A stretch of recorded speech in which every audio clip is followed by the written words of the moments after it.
Welcome back once again friend हमारे प्यारे से प्लेटफॉर्म पे जिसका नाम है प्रशांत अकेडमी। और दोस्तों मैं आज आपका मिश्रा सर लेके आया हूं चैप्टर नंबर 1 मैथ्स का ही पार्ट एक्सरसाइज 1.5। जी हाँ, ये पार्ट 5th मानिए या 4th मानिए, लेकिन ये एक्सरसाइज कवर हो रही है 1.5। दोस्तों मैं इस एक्सरसाइज में आपको डिटेल में बताऊंगा कि कैसे अगर मेरा इर्रेशनल नंबर कॉम्बिनेशन में आता है रेशनल नंबर्स के, तो हाउ कैन वी जस्टिफाई और how can we identify the given set of number is a rational और इर्रेशनल नंबर्स।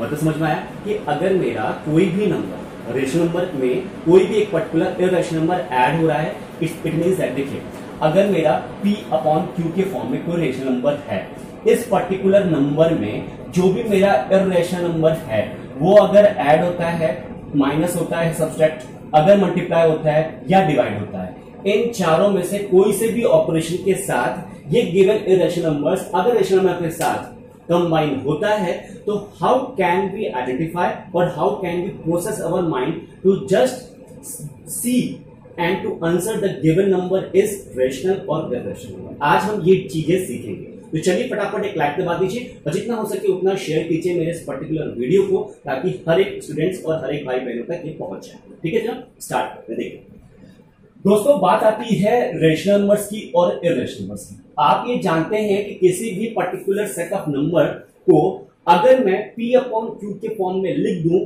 जहां पे q मेरा 0 नहीं है, तो वो गिवन नंबर मेरा क्या कहलाता है? Rational numbers. और इसके विपरीत हमारा इर्रेशनल नंबर्स होता है जिसको हम p अपॉन q के फॉर्म में नहीं लिख पाते, वो जस्ट एक इमेजिनरी नंबर होता है जो कि मतलब जो भी अलग चीज लगती है इसको। ठीक है ना, हमारा जो क्वेश्चन नंबर 1 है वो एनसीईआरटी का वो ये दे रखा है कि classify the following as a rational और इर्रेशनल नंबर्स। ये हमें क्वेश्चन में गिवन है। ठीक है, अब देखिए फर्स्ट पॉइंट क्या बोला है कि 2 माइनस रूट 5। तो आप ये जानते हैं कि ये जो 2 है, 2 को हम तो रिप्रेजेंट कर सकते हैं p अपॉन q के फॉर्म में, जैसे कि ये अगर मैंने 2 को 1 लिखा तो 2/1 को मैं p अपॉन q के फॉर्म में लिख दिया। But here the root 5 is the irrational number। ये क्या है? irrational number है, IR irrational numbers है। और आपको मैं ये बता दूं कि कभी भी किसी भी रेशनल नंबर्स के साथ अगर मेरा irrational नंबर आपका irrational नंबर्स अगर प्लस हो रहा है, माइनस हो रहा है, इनटू हो रहा है या डिवाइड हो रहा है, वो पर्टिकुलर गिवन नंबर को क्या कर देता है? irrational नंबर कर देता है। समझ में आया? ये आप अपने ब्रैकेट में अपने बुक में ऊपर लिख सकते हैं कि whenever a irrational number is add, subtract, multiply or divide with the given set of rational number, then the result will be the irrational numbers।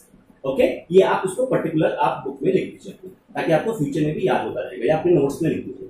Now moving to the second part, लिखा हुआ है देखिए 3 plus root 3 root 23 bracket में minus 23 लिखा हुआ है। तो अगर मैं इसका ब्रैकेट को ओपन करता हूं तो देखिए क्या आता है, ये 23 आएगा माइनस का रूट 23 आएगा।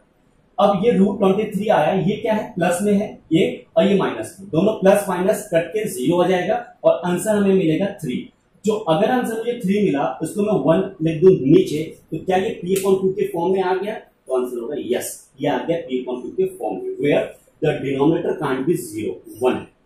तो अगर हमें ये दिख तो रहा है ये प्लस हो रहा है, ये माइनस हो रहा है, तो मैंने अभी आपको कहा कि इर्रेशनल नंबर अगर प्लस होते हैं माइनस होते हैं तो इर्रेशनल नंबर बना देते हैं पूरे रिजल्ट को। लेकिन आपको सॉल्व करके चेक भी करना है कि क्या वो लास्ट तक हमारा रेशनल है या इर्रेशनल है। ठीक है, तो ऐसे ही मतलब तुक्के में नहीं आंसर करना है। Right, now moving to the third part. देखिए थर्ड पार्ट में आप ध्यान से देखिए,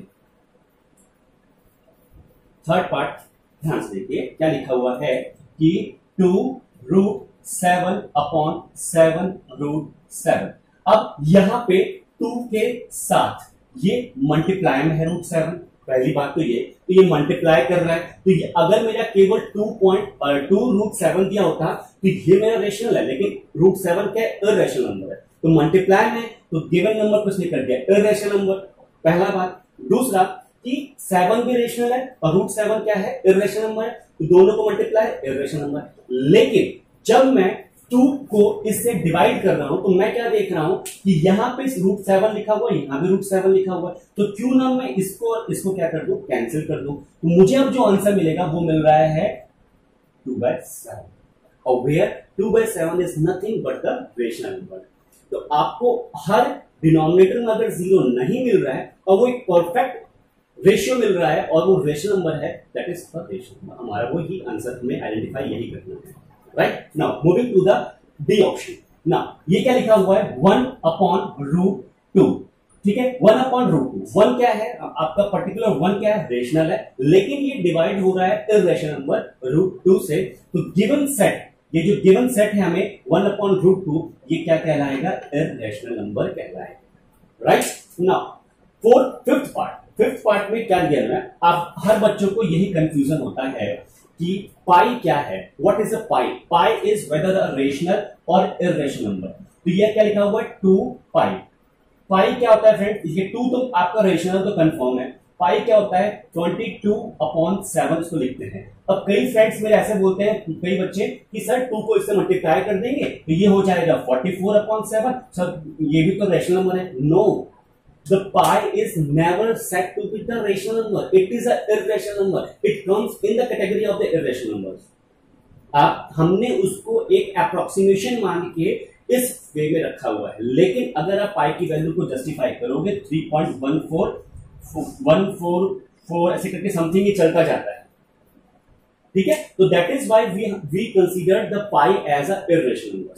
ओके फ्रेंड्स, तो अगर ये इर्रेशनल नंबर है तो अगर मैं 2 से इसको मल्टीप्लाई कर रहा हूं तो ये क्या कहलाएगा, इर्रेशनल नंबर कहलाएगा। तो आपने क्वेश्चन नंबर 1 के 5 पार्ट मेरे साथ कवर किए हैं। इस 5 पार्ट में आपने ये जज किया कि कैसे मेरा given set of number rational होता है या इर्रेशनल होता है। नाउ अब मैं मूव करता क्वेश्चन नंबर 2 पे। देखिए फ्रेंड्स, क्वेश्चन नंबर 2 भी आपका इंटरेस्टिंग है और मजेदार है, उसको भी हम सीखेंगे, ठीक है। चलिए मेरे साथ क्वेश्चन नंबर 2 करते हैं।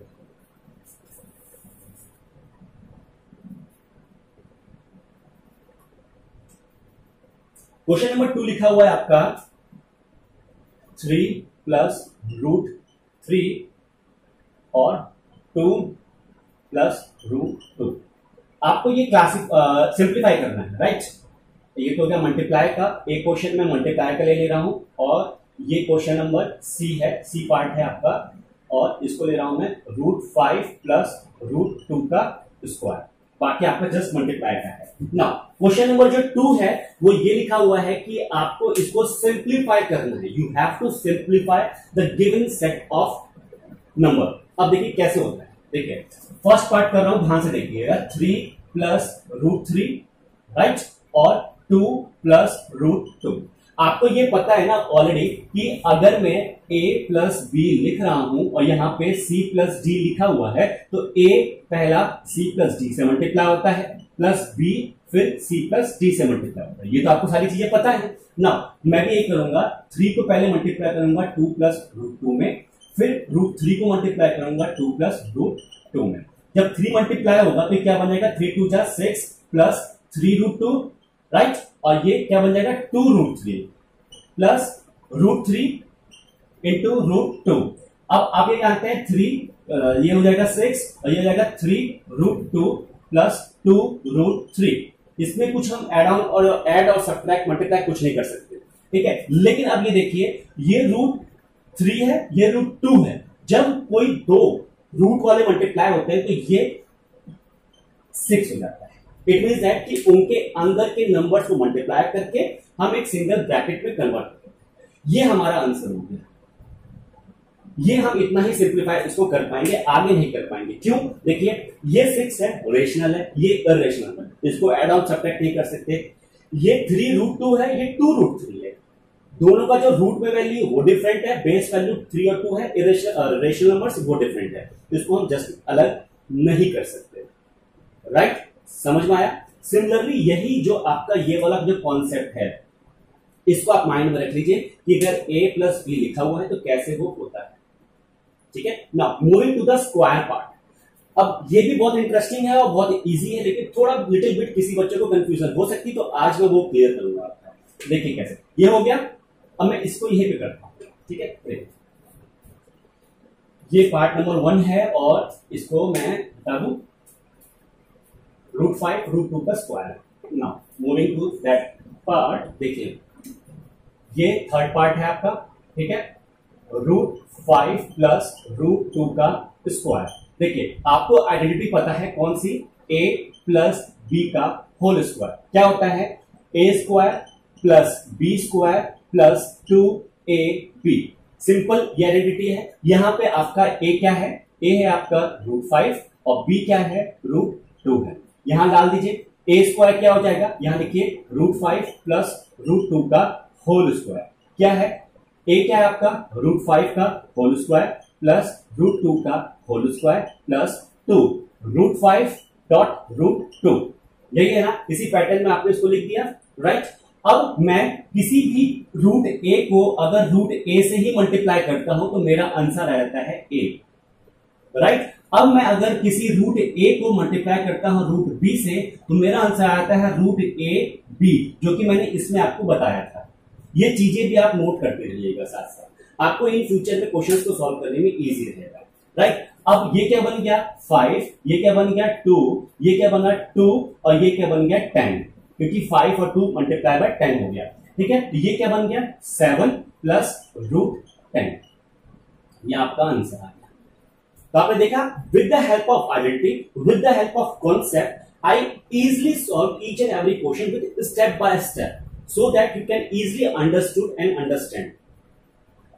समझ में आया? तो दोस्तों मेरा यही मकसद रहता है कि आपको हर एक बारीक से बारीक चीजें आपको डिटेल में बताऊं, ताकि आप अपने रेफरेंस बुक से भी कवर कर सकते हैं या कोई सैंपल पेपर से भी कवर कर सकते हैं, ठीक है। तो आज के लिए मैं इतने पर रोकता हूं। नेक्स्ट पार्ट में मैं कवर करूंगा क्वेश्चन नंबर 3, क्वेश्चन नंबर 4, जो भी सीक्वेंस में आता जाएगा, ठीक है। आप प्रैक्टिस कीजिए इस सेट ऑफ नंबर को। हम रेशनलाइज नंबर भी पढ़ेंगे कि how to rationalize a given set of number, ठीक है। चलिए दोस्तों टेक केयर, बाय बाय, मिलते हैं नेक्स्ट वीक धमाकेदार सेशन में, तब तक के लिए टेक केयर, बाय बाय।